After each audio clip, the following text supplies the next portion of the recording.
What is God's plan? Genesis 1:26.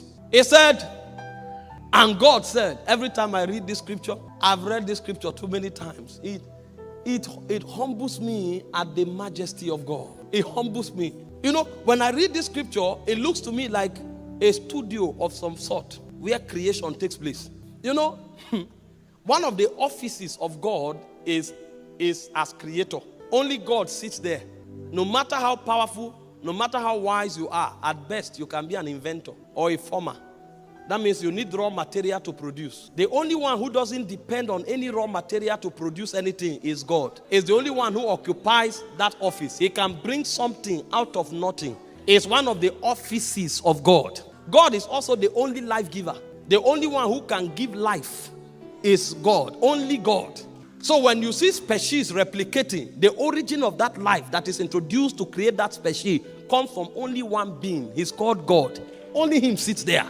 So this scripture reveals many things to us. It doesn't just reveal God as creator. Imagine what was going on here. Earth was destroyed. God recreated the earth. And he looked at the earth and he saw that some things were lacking. And he wanted to bring something from nothing into the earth. But for him to do that, he had to go into his office. Angels may peep. There are certain curriculums that cannot be revealed. Because those are the things who makes him who he is. So he withdrew to himself. And God was deliberating. Imagine the mystery that surrounds this being. How can one person be deliberating? And then one person is talking, he said, let us. That means you are one, but you are we. He said, let us make man. Let us create another entity. Because earth, there's a gap, there's a vacuum. Let's replace the vacuum so that we can bring balance to creation. Let us make man. But this time around, we are going to make him not after any other thing but ourselves. Because the first attempt of God trying to make himself known was through human vessel. The first attempt of God trying to make himself known was when he created man. Because you'll be shocked that the angels, why do you think they call him holy? Holy means you are in your own class. You are separated unto your own name. There's none like you. You will discover as you read the Bible that it's as man was created that different definitions of who God is started coming on the scene. You will never find all of those syllables in the angelic order. They just knew that this being is a superior being. They couldn't even look at him. When he shows up, they fall to the ground. The first time God wanted to be known, if you would say, study God, the first time God made himself available to be studied was when he created man. Because only here did he say, let us make a being that can reflect our total dimension. Now, if you study this scripture, you discover that the holistic essence of God was trapped in the creation of man. He didn't say, let us make man like the Spirit. He didn't say, let us make man like the Word. He didn't say, let us make man like the Father. Let's aggregate the reality of Father, Son, and Spirit together and form a creation that resembles them. Let us make man in our own image. So if you study God's plan was for himself to be known and for himself to be manifested through human vessel.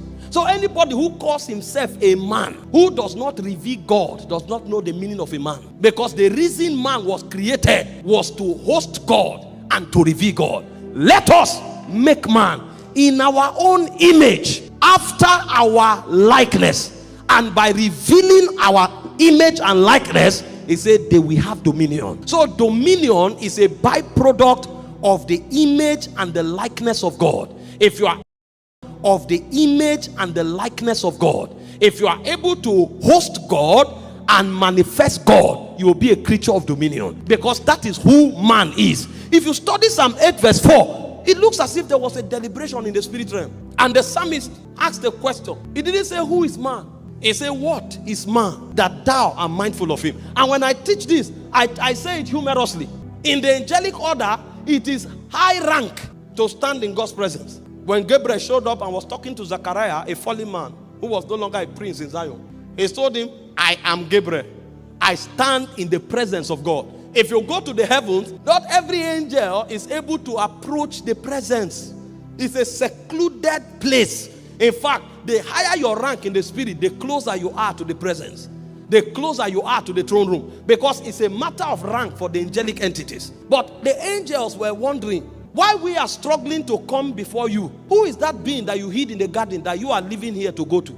So the angels are traveling to God's presence, and God is traveling to meet man. The Bible said in Genesis 3:8, in the cool of the day, the voice of God came walking in the garden. So while angels are walking into God's presence, God is walking into man's presence. So that triggered a conversation in the spirit. So in Psalm 8 verse 4, wise men were deliberating, and so David asked the question.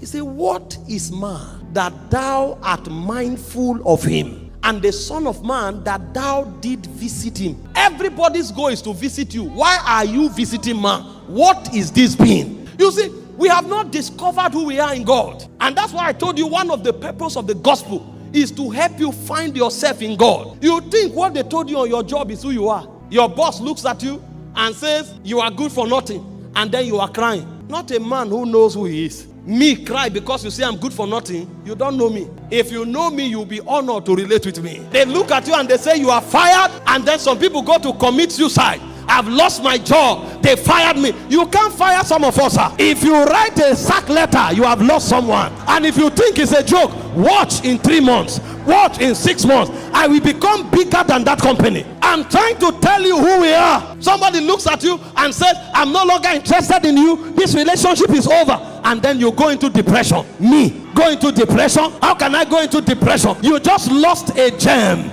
You just lost a pair. You don't know who you are dealing with. It's the one God is mindful of. It's the one God visits that you just walked away from. I carry God's presence.